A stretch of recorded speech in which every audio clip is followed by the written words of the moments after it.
Just এরকমভাবে prepare করতে হবে যে এরকমভাবে চিকেনে একটু কাট লাগাতে হবে যাতে মশলাটা ঢুকে ঠিক করে, ঠিক আছে। তো এরকমভাবে চিকেনগুলো প্রিপেয়ার করতে হবে। তো 1 কেজি চালে 500 চিকেন, লাইক এরকম হবে, ঠিক আছে। তো লাইক দিস এরকম সাইজের হবে, ঠিক আছে। অর্ধেক করে একটা বড় আলু কেটে সেটাকে অর্ধেক করে এভাবে কেটে নিতে হবে, এরকম সাইজের হবে। হচ্ছে না পুরো অসাম, জাস্ট আনবিলিভেবল যে আমি এটা বানিয়েছি, গড ক্রেজি ক্রেজি। আর এখানে অয়েলটা দেবো, এটা হচ্ছে হোয়াইট অয়েল, ঠিক আছে, হোয়াইট ভেজিটেবল অয়েল, ঠিক আছে। তো এটা দেবো এখানে রিফাইন অয়েল, ঠিক আছে, হোয়াইট অয়েল, ঠিক আছে, দিলাম। এবার এই অয়েলটা চামচে করে দিচ্ছি, স্পুনে করে। এবার এই অয়েলটাতে আমি অনিয়ন ফ্রাই করবো। এর মধ্যে 1 স্পুন আমি ঘি দেবো, এই 1 চামচ ঘিটাকে দিয়ে দিলাম। এবার এই মিক্সচারে অনিয়ন ফ্রাইটা হবে। এবারে পেঁয়াজটা দিয়ে দিলাম। এবার হচ্ছে পেঁয়াজটাকে ফ্রাই করা হবে। একটু ভাজা ভাজা হয়ে গেছে, গোল্ডেন ব্রাউন মোটামুটি। তো এবার আমি এর মধ্যে জল দিয়ে দেবো।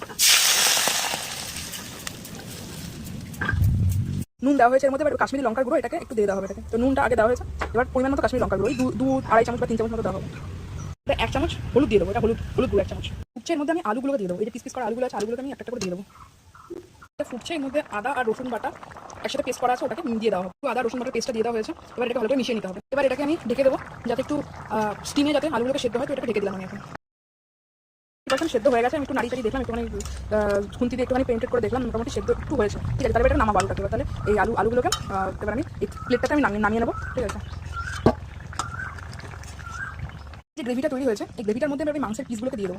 মাংসগুলোকে হালকা একটুখানি সেদ্ধ করা আছে, মানে এই 10-20% একটু সেদ্ধ করা আছে, কারণ নাহলে লেট হবে, রান্নাটা করতে দেরি হবে। তো তাড়াতাড়ি যেতে হয়। তো একদিকে গ্রেভি বসানো ছিল, আরেকদিকে একটা জলের একটা ছিল প্রিপারেশন রেডি করা। ওই জলটাকে একটু এলাচ, লবঙ্গ, দারচিনি, গোলমরিচ দিয়ে একটুখানি একটা জল রেডি করা ছিল। ওর মধ্যে একটুখানি যতক্ষণ আলুটা তৈরি হয় ততক্ষণ এই মাংসটাকে ওইভাবে দিয়ে একটুখানি সেদ্ধ করা হয়েছিল। এবার বাকিটা মাংসের প্রিপারেশনটা এবার এই গ্রেভির মধ্যে দিয়ে করা হবে। তো আমি পিস করে মাংসগুলোকে আমি একটার পর একটা আমি তুলে দিচ্ছি এই গ্রেভির মধ্যে, একটা পর একটা।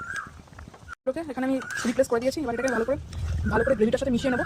তারপর আমি এটাকে ঢাকা দিয়ে দেবো এবং আঁচটাকে বাড়িয়ে দেবো এবং এটাকে স্টিমে সেদ্ধ হতে হবে। 80% সেদ্ধ হলে মোটামুটি আমি নামিয়ে নেবো।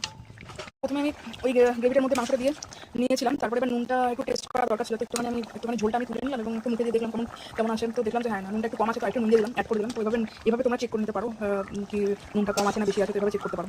এবার গ্রেভিটা রেডি। এবার এর মধ্যে একটু দই দেবো এর মধ্যে, ঠিক আছে। দইটা যতটা পরিমাণ মতো লাগে ততটা দিয়ে দেবো। ওপর থেকে জাস্ট দইটা একটু ছড়িয়ে দেবো ওপর থেকে। তো দই দেওয়া হয়ে গেছে। বিরিয়ানি মশলাটা এটা একটা প্রিপেড মশলা, মানে ঘরেও বানানো যায় মশলাটা, আর ঘরে না বানালে এরকম কিনতে পাওয়া যায়। তো এরকম একটা বানানো আছে। তো এই মশলাটাই অল্প দিতে হবে, বেশি দেওয়া দরকার না, অল্প দিতে হবে। ওপর থেকে অল্প একটুখানি জাস্ট ছড়িয়ে দিতে হবে উপরে পরিমাণ মতো। তো মশলাটা ছড়িয়ে দেওয়া হলো। পাত্র আছে, একটা পট। তো এর মধ্যে আমি দম দিতে হবে। তো এইভাবে নিচে ঝোলটা দিলাম, একটু একটা আলু দেবো, তো তারপরে চিকেন একটা দেবো, ঠিক আছে। দিয়ে এর উপরে রাইস দেবো, এর উপরে রাইসটা করা আছে। এবার এই রাইসটাকে এর উপরে দেবো, ঠিক আছে, রাইসটাকে দেবো। তো এভাবে দিয়ে একটা লেয়ার বাই লেয়ার সাজাতে হবে এটাকে। প্রথম লেয়ারটা রেডি। এর উপর আবার গ্রেভি দেবো, চিকেন দেবো, আলু দেবো, তারপর আবার রাইস দেবো। এভাবে লেয়ার বাই লেয়ার সাজাবো। তারপর এটাকে স্টিমে চড়াবো, স্টিমে।